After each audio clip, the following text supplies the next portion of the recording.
So what actually is 40k? If you're watching this video, you either want to know, or you already know about 40k and like hearing about it. Warhammer 40k, or 40k for short, is a spin-off of the fantasy wargame Warhammer. 40k took many of the fantasy elements of the original Warhammer and made them more sci-fi. For example, it replaced magic with psychic powers. And many of the races and factions were changed for the sci-fi setting. For example, the Elves became the Eldar. And the Orcs went from being the Orcs to the Orcs. Now with that out of the way, let's get to the basics of the setting. As the name may imply, 40k takes place in a grimdark version of our own future, where humanity is ruled by the enigmatic god Emperor of Mankind. But because 40k is the setting of a war game, there's a lot of people who want to fight humanity, with enemies ranging from aliens, cultists, and space demons.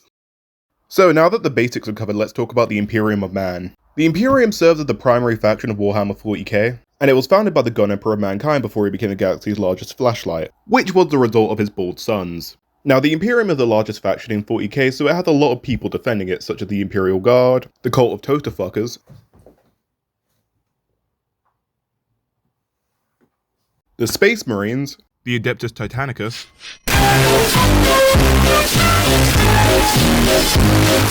the Imperial Knights,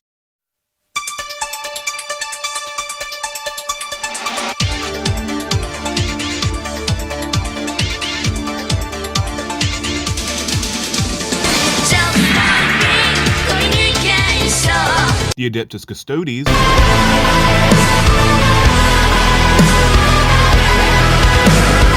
the Inquisition, and the Sisters of Battle. I'm here to purge heretics and chew bubble gum, and I'm all out of gum. Now, earlier in the video I mentioned the god Emperor of Mankind, but he's not really a god, he's just a very powerful psychic known as a Psyker. Now, to understand what a Psyker is, we first need to learn about the Warp.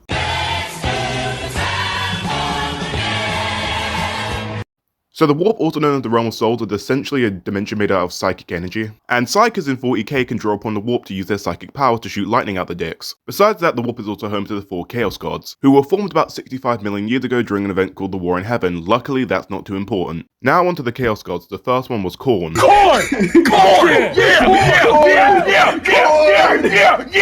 Tzeentch, the god of nerds and magic. Nurgle, the god of rot, decay, and not taking showers. And Slaanesh, the god of excess and sex. That's the only time during this stream I'm ever fucking doing that. I want the knife. The Chaos Gods are a corrupting force that spreads across the entire galaxy, and are responsible for one of the biggest threats in the galaxy right now. Rip and tear until it is done. So, let's get a little bit heretical.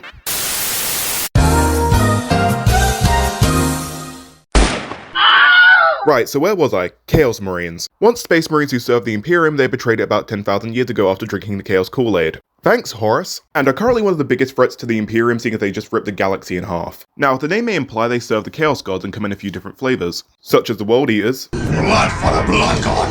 Blood for the Blood God! Blood for the Blood God! the Thousand Sons, the Death Guard, the Emperor's Children, the Night Lords, Geneva Convention, more like Geneva Suggestion.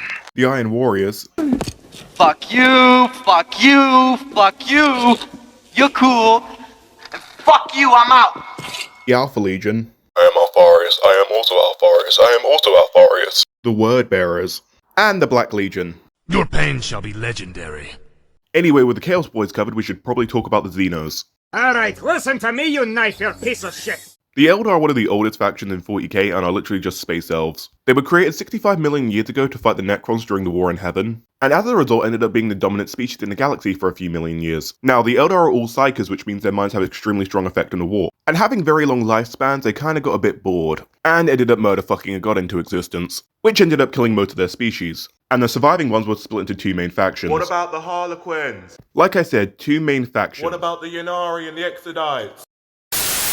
The Harlequins serve one of the last remaining Eldar gods, the Laughing God, and like most of their species, they act in a way that no one really understands. Now, the Ynnari are another group of Eldar who serve another Eldar god, Yned, the Eldar god of death, and their goal is to free the souls of the Eldar from Slaanesh. But their leader is a bit busy being fucked by Robot Gorilla Man. And then we have the Exodites. They left the Eldar Empire once they saw their neighbours doing coke off each other's dicks, and now they ride dinosaurs. As I was saying, they were split into 2 main factions. The Craft Worlders who realised how fucked they were and decided to escape, that live in giant colony ships, and the Dark Eldar whose post-nut clarity never actually hit them.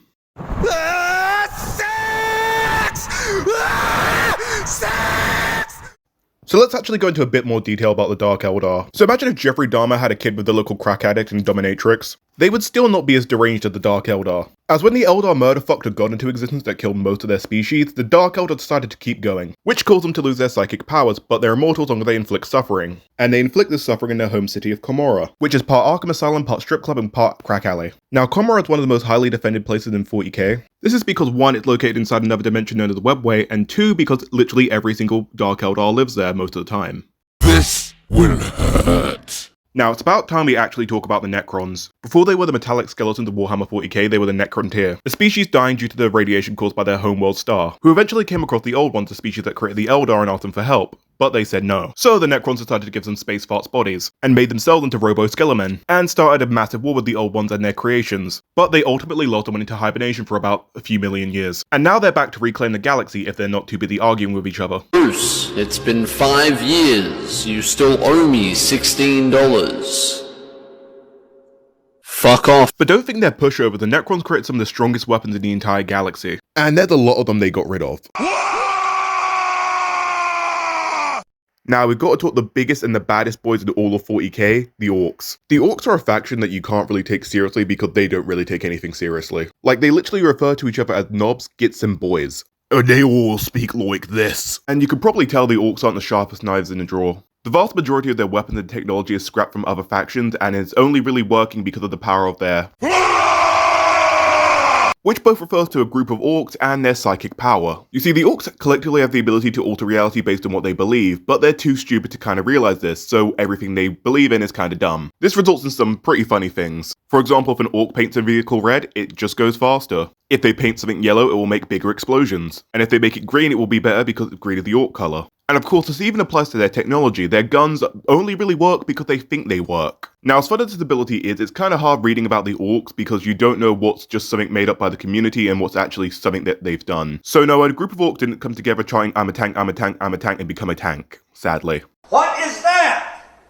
What the fuck is that? So let's talk giant space bugs of death. Not these ones, or these ones, or these ones, these ones. The Tyranids. The Tyranids are a hive mind of various different bioforms that are trying to consume all life in the galaxy, and have a fairly unique way of doing it. You see, everything the Tyranids use from their weapons to their ships are all living creatures which are part of the Tyranid hive mind. The Tyranid hive mind is so big that it actually weakens a warp around it. And if that wasn't scary enough, the Tyranids come in a bunch of different flavors, such as the Gene Stealers. I stole your gene. Look at me go.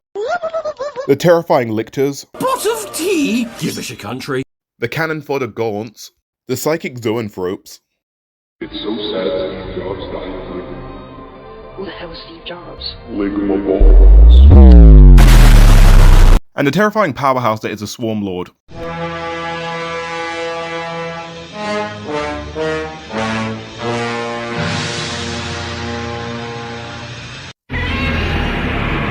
And that's not even mentioning half the other shit they have. A Gundam. What? What was that? I am a Gundam. Do you like giant robots? Or big titty blue aliens? Well, then you probably would like the Tau. Unlike many of the other factions, the Tau have only been around for about 2,000 years in the setting, but have access to some of the most advanced technology in the galaxy. What's more, the Tau are basically 40k's version of the Covenant from Halo, except you actually see only really one species fight most of the time. They also prefer ranged combat, which means they're shooting you from several time zones away. Enemies detected. Firing laser. You know, it's nights like this that made me want to become a guardsman. Unless they're Farsight. Farsight actually fights in melee.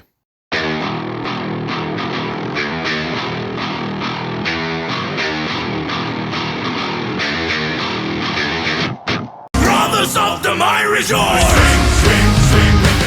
And now it's time we talk about 40k's last and most recent faction, the Leagues of Votann. Although being 40k's most recent faction, the Space Dwarves were actually around since the first editions but got retconned back in the 90s. Now, unlike the Eldar who look similar to humans but are a completely different species, the Leagues of Votann are actually just genetically altered humans. The Votann have been around since humanity's peak, known as the Dark Age of Technology, and they were more or less happy keeping to themselves in the center of the galaxy until the galaxy got ripped in half. So now they must explore the galaxy, fight and gather rock and stone! Anyway, I hope you guys enjoyed this video. It really was just a loose explanation of 40k. If you want something more in depth, I recommend a lot of channels like Warhammer or 40k Theories. And let me know if you like this style of video or the re-edit / kind of adding on to the shorts I made recently.